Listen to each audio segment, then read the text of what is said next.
I've carefully curated a trading strategy where I've backtested thousands of trades. After hours of testing and backtest after backtest, I think I finally curated the perfect strategy. And this is the exact strategy I'll be using in 2025. And I'm sharing it with you for absolutely free. It's free real estate. First things first, hop on your charting platform. I'll be using TradingView. If you don't yet have it, I'll leave a link in my description. Next, for this strategy, I'll be using the 15-minute time frame, so click that. Now, this strategy includes 5 steps, and all 5 of these steps are crucial in the success of this strategy. Meaning, if you skip or mess up just one of these steps, the strategy will go up in flames and you'll lose all of your money. I am never gonna financially recover from this. So, make sure you follow these steps to a T. Now watch this drive. The first step of our strategy is to identify our trend. The market is filled with uptrends and downtrends. Our job as a successful trader we are is to identify these trends and make sure we're trading with them and not against them. This will usually be pretty easy to spot. If a chart is making lower lows and lower highs, it's a downtrend. If the chart is making higher lows and higher highs, it's an uptrend. If it's not obvious whether we're in an uptrend or a downtrend, that probably means you're looking at a consolidating market and you shouldn't touch it with a 6-foot pole. You don't want to be like this. This is disgusting. Here we have a chart. Price has been making lower highs and lower lows for the past couple of days, consistently breaking the previous low. So it's pretty easy to tell we're in a downtrending market. With that information, we're gonna assume it'll continue on that path and keep that downwards pressure. So we're gonna look for a short trade to capitalize on it. Now that we know we're in a downtrend, we're gonna zoom in on our chart. If we analyze this most recent price movement, we can see price recently broke this low and is starting to correct a bit. Which brings us to our next step, finding a discount zone. To do this, go to the left-hand side toolbar, click this arrow, and switch to the GAM box tool. This should give you something that looks like this. I can see what they're doing, what he's doing. I can see it, I feel it.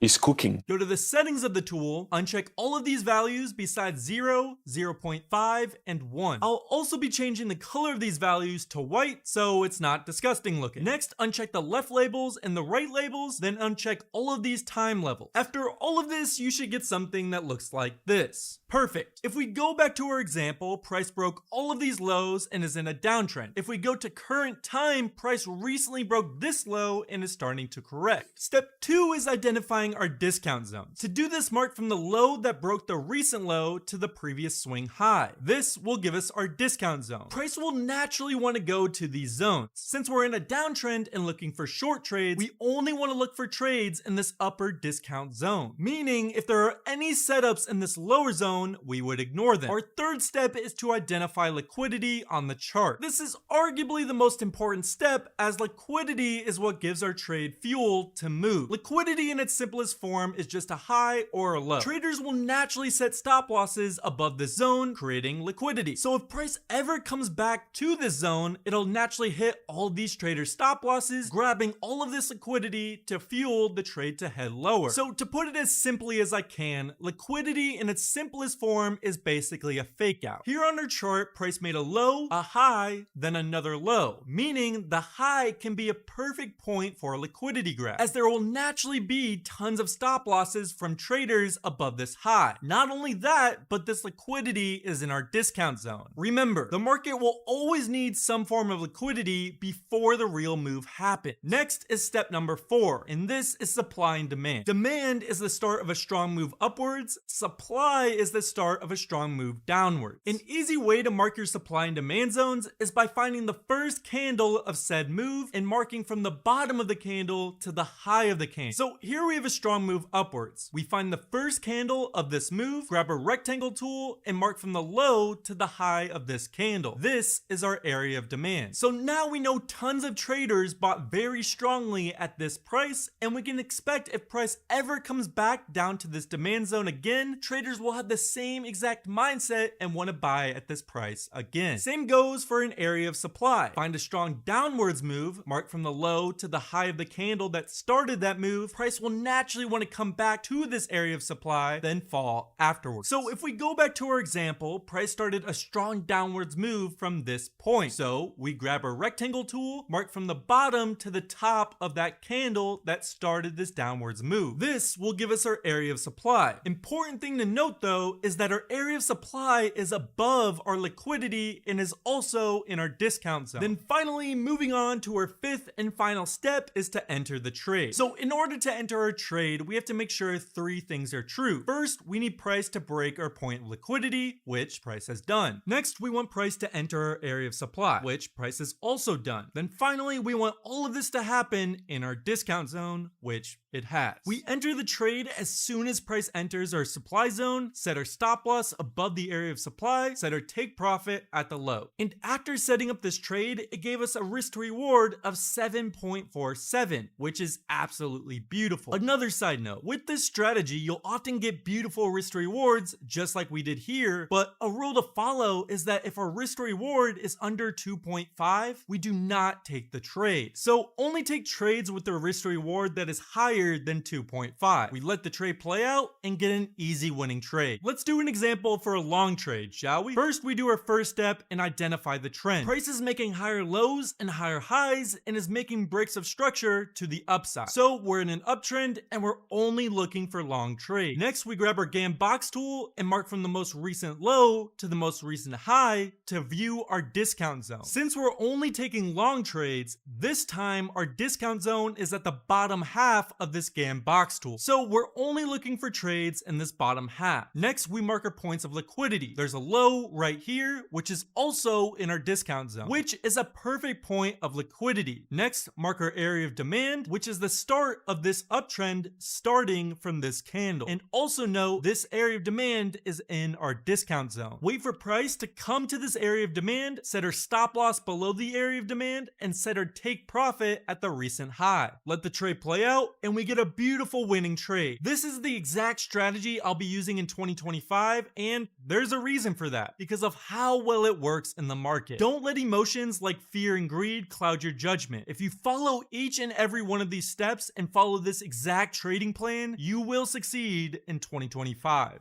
I'm really rich. I'll show you that in a second.